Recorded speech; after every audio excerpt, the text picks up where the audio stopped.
দর্শক, এই পর্যায়ে জানিয়ে দিচ্ছি আজকে সংবাদপত্রের গুরুত্বপূর্ণ শিরোনাম।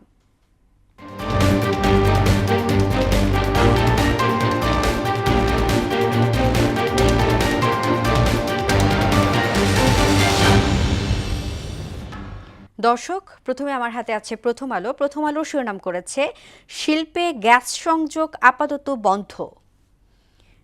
মানবতা বিরোধী অপরাধ শাপলা চত্বরের মামলায় হাসিনা সহ ৪১ জনের বিরুদ্ধে অভিযোগ। শিশুদের দিকেই তাকিয়ে রয়েছে বাংলাদেশ। দৈনিক ইত্তেফাক শিরোনাম করেছে, জ্বালানি নিয়ে শিল্প খাতের সংকট আরও গভীর হচ্ছে। নতুন করে স্পোর্টসের সমাপনীতে ক্ষুদে ক্রীড়াবিদদের প্রতি প্রধানমন্ত্রী বলেন, তোমাদের দিকে তাকিয়ে রয়েছে বাংলাদেশ। ৩২ যুগ্ম সচিবকে বাধ্যতামূলক অবসরে পাঠালো সরকার। সমকাল শিরোনাম করেছে, তৃতীয় টার্মিনাল পরিচালনায় মার্কিন প্রতিষ্ঠানের আগ্রহ। গ্যাসের সরবরাহ কমছেই বন্ধের মুখে বহু কারখানা। শিশুরা যে ক্ষেত্রে বিকশিত হতে চায় সরকার সহযোগিতা দিবে। বাংলাদেশ প্রতিদিন শিরোনাম করেছে, সরকারের সাহসী সিদ্ধান্ত, দরকার প্রশাসন ঢেলে সাজানোর।